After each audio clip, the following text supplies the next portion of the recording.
और अब रुख करेंगे इंटरनेशनल न्यूज़ का। अमेरिकी सदर डोनाल्ड ट्रंप ने जंग से तबाहाल गाजा पर कंट्रोल करने और गाजा पट्टी में रहने वाले 2 मिलियन लोगों को आसपास के मुल्कों में मुंतकिल करने के बारे में अपना रुख नर्म कर लिया है। उन्होंने कहा कि वो सिर्फ इस तजवीज़ की सिफारिश कर रहे थे।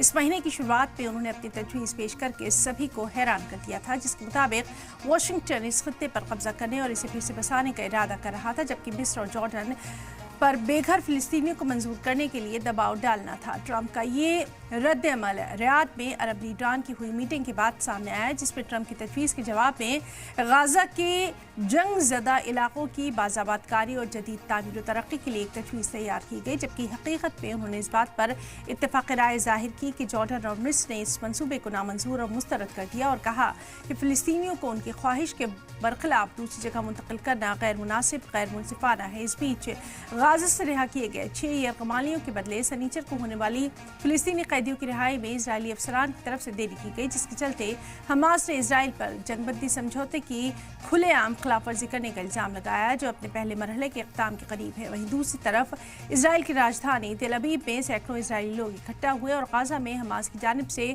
बंधक बनाए गए सभी बंधकों की फौरी रिहाई के लिए रैली निकाली गई। इस दौरान इजराइल के वज़ीर-ए-आज़म के खिलाफ जमकर नारेबाजी की गई। मुजाहिरीन ने इजरायली सरकार से अपील की कि लोगों की बहिफाजत वापसी को यकीनी बनाने के लिए फौरी बातचीत का अमल शुरू किया जाए।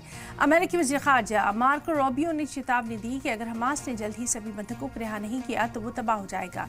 अपने सोशल मीडिया प्लेटफॉर्म पर अब्बास परिवार के कत्ल को जालिमाना बताते हुए रूबियो ने कहा कि ये एक और वजह है कि हमास को बंधकों को रिहा करना चाहिए या पूरी तरह से तबाह हो जाना चाहिए। सबके बीच 6 इजरायली बंधकों की रिहाई के बाद एक बयान में पीएम बेंजामिन नेतन्याहू ने सभी बंधकों को वापस घर लाने के लिए फैसलाकुन काम करना जारी रखने के अज़्म का इजहार किया। पीएम दफ्तर ने कहा कि कैदियों की रिहाई में देरी होगी जब तक दीगर बंधकों की रिहाई यकीनी नहीं हो जाती। आपको बता दें कि 19 जनवरी को गाजा में जंगबंदी नाफिज होने के बाद से हमास ने 25 इजरायली बंधकों को रिहा कर दिया है। इजराइल ने हिजबुल्लाह को हथियारों की तस्करी करने से रोकने के लिए लेबनान सीरिया सरहद पर हमला किया। सीरियाई human rights war monitoring centre ने लेबनान सीरिया सीमा पर तस्करी के रास्ते पर इजरायली हवाई हमलों की रिपोर्ट दी, जिसमें गैर कानूनी क्रॉसिंग भी शामिल है। हालांकि किसी के जानी नुकसान की कोई खबर नहीं।